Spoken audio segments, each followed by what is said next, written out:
Rani adalah anak tunggal dari keluarga sederhana. Ia seorang gadis berusia 18 tahun yang baru saja lulus SMA. Cita-citanya tinggi.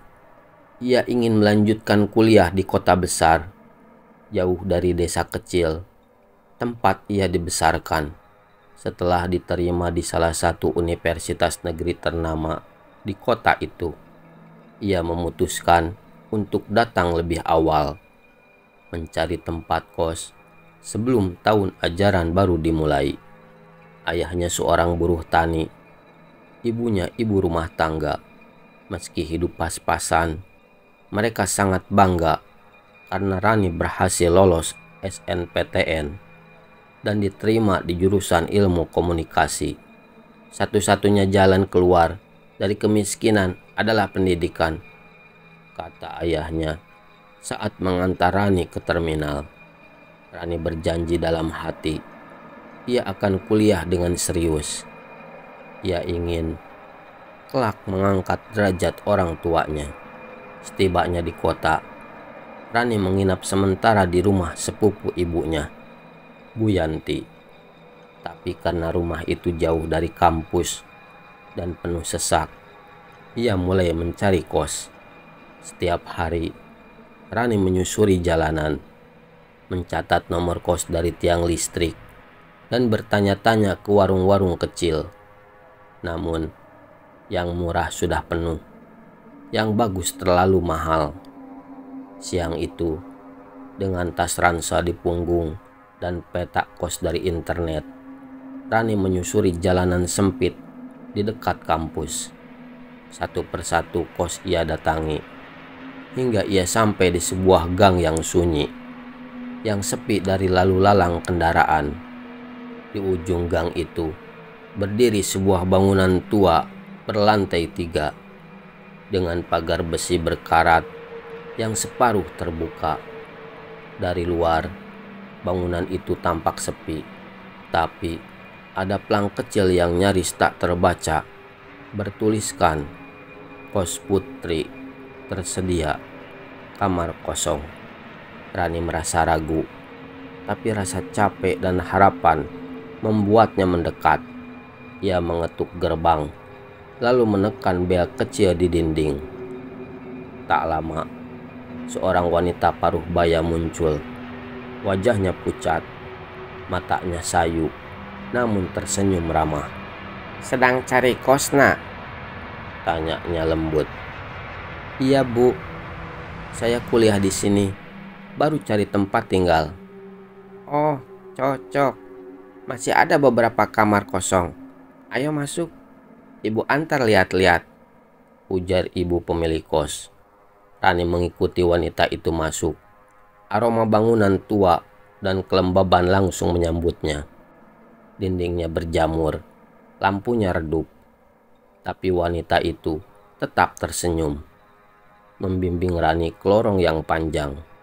"Kamarnya ada di atas, tapi ada juga yang di lantai dasar ini. Lebih murah," kata ibu kos. "Kalau boleh, saya lihat semua dulu, Bu," ujar Rani, masih berusaha sopan. Wanita itu membuka salah satu pintu kamar. "Yang ini cukup luas, lihat saja dulu ke dalam," ujarnya lagi. Rani tidak pernah tahu bahwa kos tersebut dulunya adalah rumah sakit jiwa yang tutup karena banyak pasien meninggal misterius. Bangunan itu lalu dibeli oleh seorang pengusaha bernama Bapak Suroso yang kesulitan mempertahankan bisnisnya. Di titik kejatuhan, ia mendatangi seorang dukun bernama Ki Reksanata yang menyarankannya untuk membuat perjanjian tumbal darah. Syaratnya sederhana. Setiap 2 tahun, korban perempuan berusia 17-20 tahun harus dibunuh dan dikubur hidup-hidup dalam bangunan. Tubuhnya tidak boleh keluar dari tanah yang telah dijampi. Pemilik kos yang Reni temui adalah istri dari Suroso, Bu Warti. Mereka bekerja sama dengan anak laki-lakinya, Widi, yang menjadi pelaksana lapangan. Mereka telah mengorbankan 5 gadis sebelumnya. Tapi sejak korban kelima, ritual terasa berbeda. Ada gangguan kecil, lampu pecah, suara-suara, dan mimpi buruk. Kireksanata memperingatkan jika tumbal berikutnya tidak sempurna, roh-roh yang dibunuh akan kembali dengan dendam. Namun karena keserakahan, mereka mengabaikan peringatan itu. Rani pun melangkah masuk. Tapi saat ia membalikkan badan untuk bertanya, sesuatu yang keras menghantam punggungnya. Dan tiba-tiba semuanya menjadi gelap.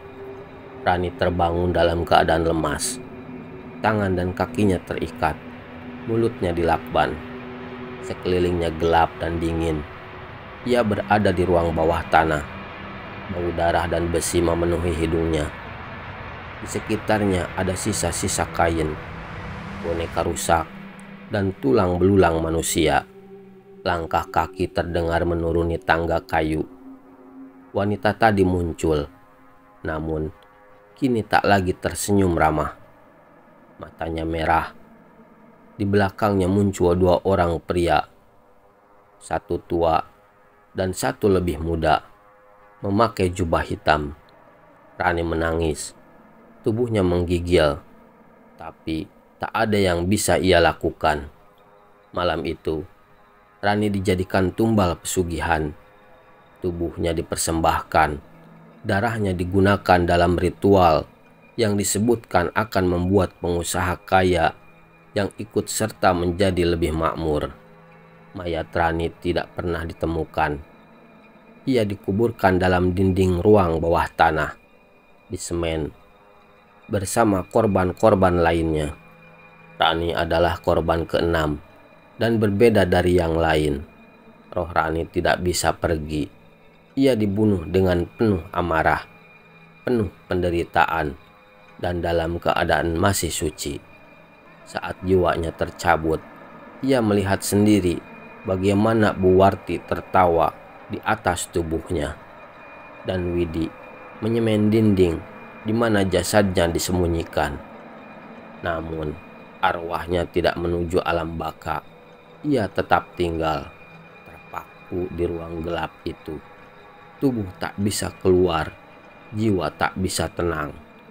Beberapa minggu kemudian, kos itu kedatangan penghuni baru. Namun satu persatu dari mereka mulai mengalami gangguan aneh.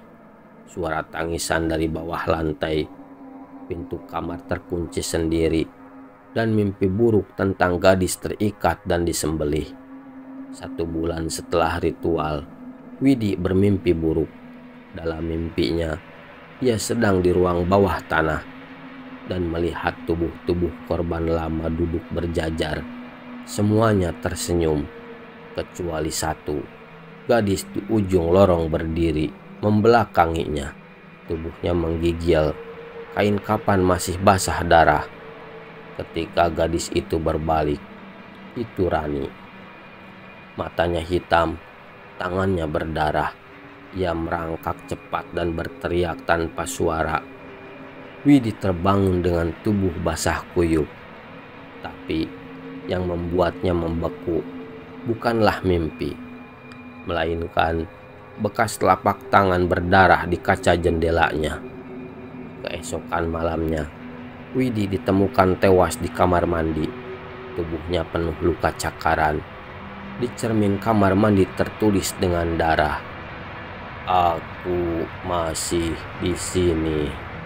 Kematian Widi memicu sesuatu yang lebih besar.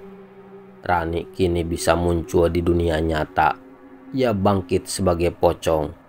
Setiap malam, ia melayang di lorong kos, menyentuh dinding tempat tubuhnya tersembunyi. Ia menunggu, mengintai. Bu Warti yang mulai dihantui merasa terpojok. Ia mencari Kireksanata, meminta solusi. Namun, sang dukun berkata, "Kau sudah melewati batas. Gadis itu suci, jiwanya kuat, bahkan Maut pun tak bisa menenangkan dendamnya. Kireksanata mencoba melakukan ritual pemanggilan untuk mengikat roh Rani kembali ke tanah. Namun justru gagal. Malam itu seluruh tubuh dukun itu terbakar dari dalam. Darah keluar dari matanya dan ia tewas dengan tubuh hangus. Kini tinggal Buwarti dan suaminya, Suroso. Mereka mengunci seluruh ruangan. Buwarti dan suaminya mulai ketakutan. Usaha pesugihannya memang berhasil. Tapi sejak Rani dijadikan tumbal, gangguan tak pernah berhenti. Mereka memanggil pendeta dan paranormal, namun tak ada yang sanggup. Setiap malam, suara pintu diketuk dari dalam rumah. Kadang suara perempuan menangis, kadang suara lonceng kecil berdentang sendiri. Sampai suatu malam, Buwarti bangun karena mendengar suara ketukan dari dalam rumah. Tok, tok, tok, pelan tapi terus berulang. Saat ia membuka pintu ruang tamu, ia melihatnya, sosok pocong perempuan berdiri di ambang pintu. Matanya hitam dan basah, kepalanya miring seperti patah, mulutnya terenganga, memancarkan jeritan yang tak bersuara. Itu Rani.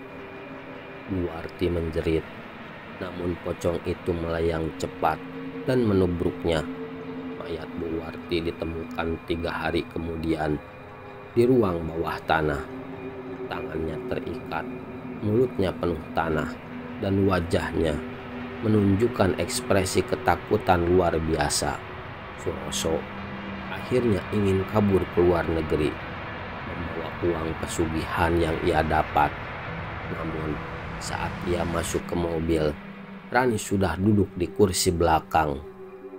Sosok pocongnya memeluknya dari belakang. Mobil oleng dan menabrak tiang listrik. Tubuh Suroso ditemukan tergantung dengan kain kapan. Beberapa bulan setelah kematian tragis pemilik kos, Buwarti dan suaminya, bangunan tua itu resmi ditinggalkan. Namun teror belum berhenti. Warga sekitar mulai mengalami gangguan mistis. Suara ketukan dari dalam tembok, jeritan perempuan di malam hari, hingga munculnya sosok perempuan berwajah hancur berjalan di halaman depan.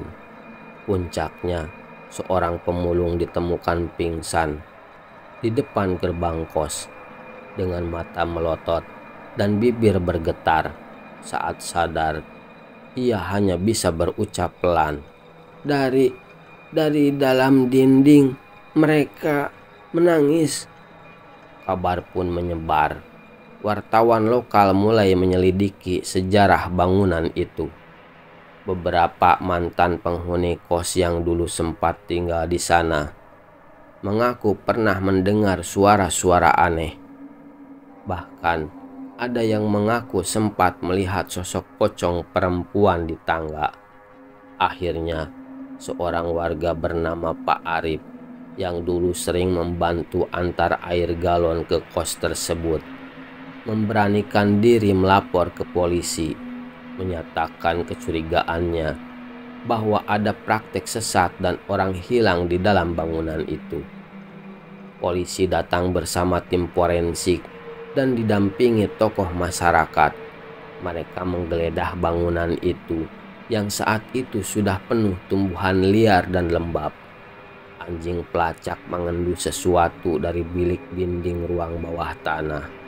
Setelah dibobol menggunakan alat berat, tim penyelidik menemukan sejumlah tulang belulang dan jenazah dalam posisi duduk dan berdiri, tersemen dalam dinding.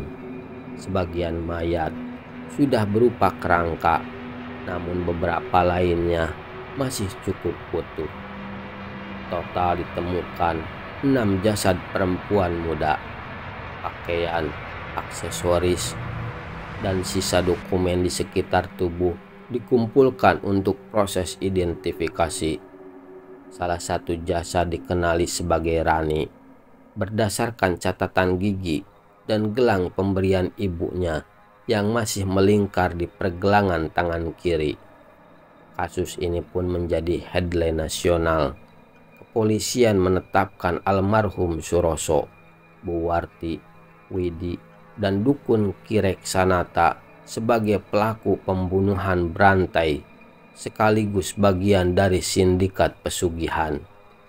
Seluruh korban akhirnya diberi pemakaman layak di tempat asal masing-masing. Setelah proses identifikasi selesai, jenazah Rani dipulangkan ke kampung halamannya di pedalaman Jawa Tengah. Tangis orang tua Rani pecah saat melihat peti anaknya diturunkan dari ambulan. Ayahnya hanya berkata lirih di depan nisan, "Kamu sudah pulang, Nak. Maaf, Bapak telat menyelamatkanmu." Malam setelah pemakaman, Ibu Rani bermimpi. Dalam mimpinya, Rani berdiri di bawah pohon Kamboja, mengenakan seragam SMA-nya, tersenyum tenang dan berkata, "Aku sudah tenang, Bu. Aku ingin kuliah, tapi takdir berkata lain." Kemudian, ia perlahan memudar, meninggalkan seberkas cahaya kecil yang naik ke langit. Bangunan bekas kos tersebut akhirnya dirobohkan atas permintaan warga dan aparat desa. Di bekas puingnya dibangun taman kecil dengan monumen batu bertuliskan nama-nama korban agar tak dilupakan.